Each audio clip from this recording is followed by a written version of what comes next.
Hello student, welcome to all. आप सभी का स्वागत है आपके अपने चैनल सफलता तक में। बच्चों, आपको पता है हम भौतिक विज्ञान के बहुत ही महत्वपूर्ण और अच्छे अच्छे छोटे छोटे टॉपिक लेके आते रहते हैं और उन्हीं के कड़ी में आज एक नया और टॉपिक है वैद्युत चुंबकीय प्रेरण संबंधी लेंज का नियम।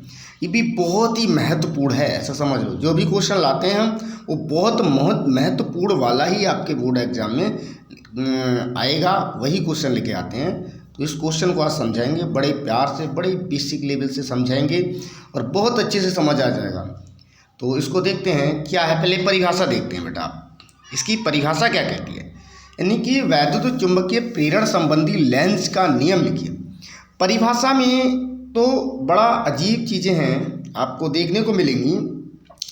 ये कहेगा इस नियम के अनुसार किसी परिपथ में प्रेरित धारा की दिशा सदैव ऐसी होती है कि वह उस कारण का विरोध करती है जिससे वह स्वयं उत्पन्न होती है। क्या है आपकी परिभाषा? परिभाषा आप ज़्यादा टफ तो नहीं है, रट सकते हैं, लेकिन रटना नहीं है, मैं समझा दूंगा, आपको क्लियर हो जाएगा। किसी परिपथ में प्रेरित धारा की दिशा सदैव ऐसी होती है वो जिस कारण उत्पन्न हुई है उसी कारण का विरोध करती है, स्वयं उसी कारण का विरोध करती है। यानी कि बार मैं फिर बताऊं, किसी परिपथ में प्रेरित विद्युत धारा की दिशा सदैव ऐसी होती है। क्या चीज़? किसी परिपथ में प्रेरित विद्युत धारा की दिशा सदैव ऐसी होती है कि वह उस कारण का विरोध करती है, कि वह उस कारण का विरोध करती है जिससे वह स्वयं उत्पन्न हुई है।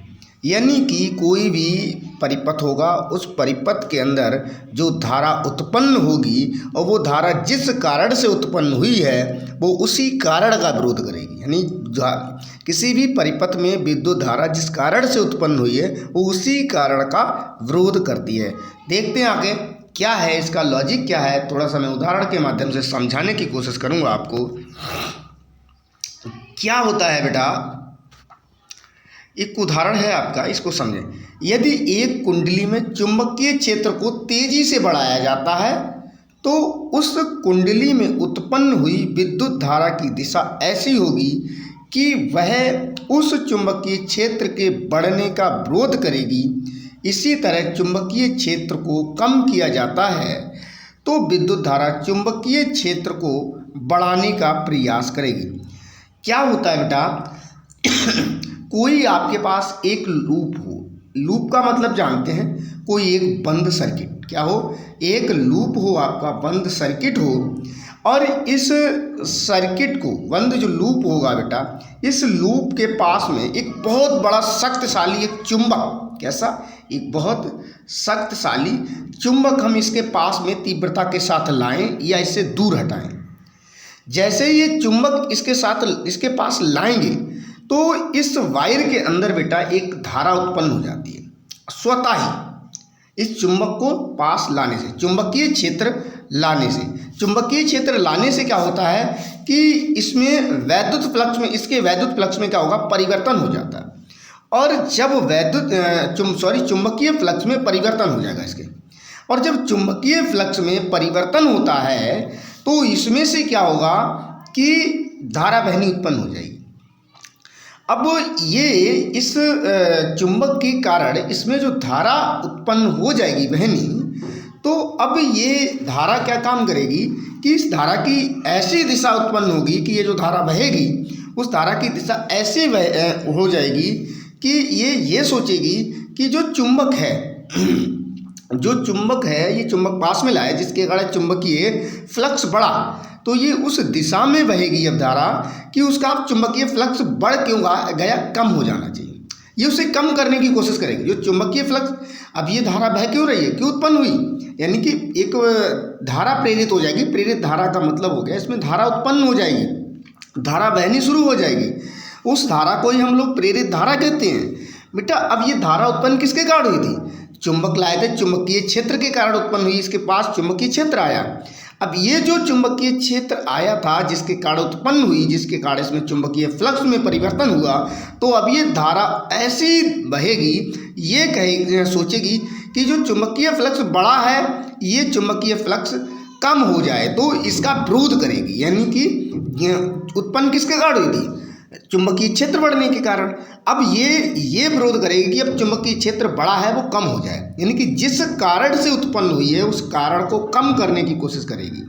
जैसे ही बेटा हम इस चुंबक को इससे यहाँ से हटा लेंगे, ये जो चुंबक है इस चुंबक को यहाँ से बेटा हम हटा दें।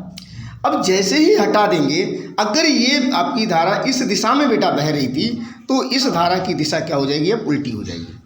अब ये धारा की दिशा क्या हो जाएगी? उल्टी हो जाएगी और ये सोचेगी कि अब ये जो धारा, अब भी धारा ही बहती ही रहेगी इसमें, लेकिन अब ये धारा क्यों बहेगी?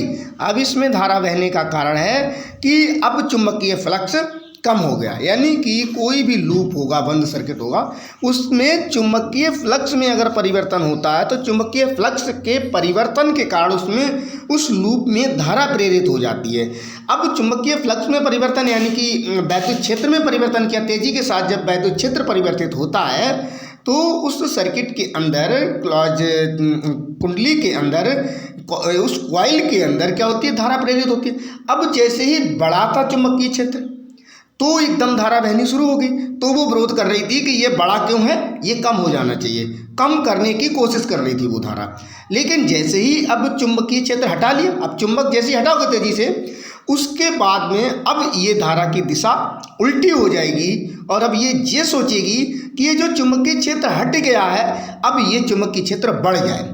अब इसे बढ़ाने की कोशिश करेगी, क्या करेगी? इस चुंबकीय क्षेत्र को बढ़ाने की कोशिश करेगी कि ये हटा क्यों। तो कहने का मतलब है कि अब यहाँ पर जो चुंबकीय धारा जो प्रेरित हुई थी वो किस कारण हुई थी? कि चुंबक को हटने से, यानी कि चुंबकीय क्षेत्र हटने से, चुंबकीय क्षेत्र कम होने से। अब चुंबकीय क्षेत्र कम होने से जब ये धारा प्रेरित हुई तो अब ये सोचेगी कि ये चुंबकीय क्षेत्र बढ़ जाए, यानी कि अगर चुंबकीय क्षेत्र बेटा बढ़ता है तो ये सोचती है वो धारा कि चुंबकीय क्षेत्र कम हो जाए। यदि चुंबकीय क्षेत्र कम हो जाता है तो ये जो सोचती है बेटा कि ये बढ़ जाए, तो इसका मतलब है कि ये जो होती है इस धारा की दिशा जो होती है वो जिस कारण से उत्पन्न होती है उसी कारण का विरोध करती है, कहती है कि ये कारण उत्पन्न ना हो। तो यही आपका लेंज का नियम है वैद्युत चुंबकीय परिपथ संबंधी, यानी कि वैद्युत चुंबकीय परिपथ के लिए लेंज ने यही नियम बताया था कि यदि किसी परिपथ यानी कि किसी परिपथ या कुंडली के चुंबकीय फ्लक्स में या चुंबकीय फ्लक्स में परिवर्तन किया जाता है, चुंबकीय या तीव्रता में परिवर्तन किया जाता है तेजी के साथ, तो क्या होता है कि उस तार या परिपथ के अंदर विद्युत धारा प्रेरित हो जाती है और वो विद्युत धारा उस कारण का विरोध करती है जिस कारण उस तार या उस परिपथ के अंदर उत्पन्न हुई है। यदि चुंबकीय क्षेत्र बढ़ने से वो धारा उत्पन्न हुई है तो वो सोचती है कि ये चुंबकीय क्षेत्र कम हो जाए। यदि कम होने से वो चुंबकीय धारा उत्पन्न हुई है तो सोचती है कि ये चुंबकीय क्षेत्र बढ़ जाए। बस यही इसके कारण लॉजिक होता है। तो शायद मैं समझा पाया हूँगा, बेसिक से आपको बहुत अच्छे से बातें समझ आई होंगी बेटा। और इसको गैल्वेनोमीटर पे हम देख सकते हैं इस कहानी को।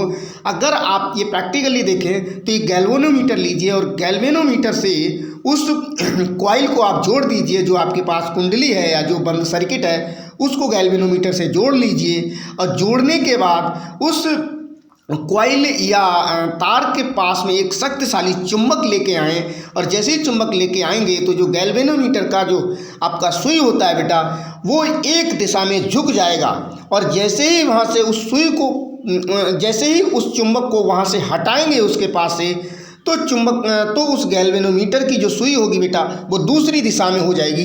इससे ये ज्ञात होता है कि चुंबक के कारण उसमें जो पहले धारा की दिशा थी कोई और थी और जैसे ही चुंबक हटाया तो सुई की दिशा बदल गई, दूसरी दिशा में झुक गई। तो इसका मतलब है कि धारा की दिशा बेटा बदल गई। तो यही आपका प्रैक्टिकल भी होता है, यहाँ से प्रैक्टिकल करके भी आप देख सकते हैं।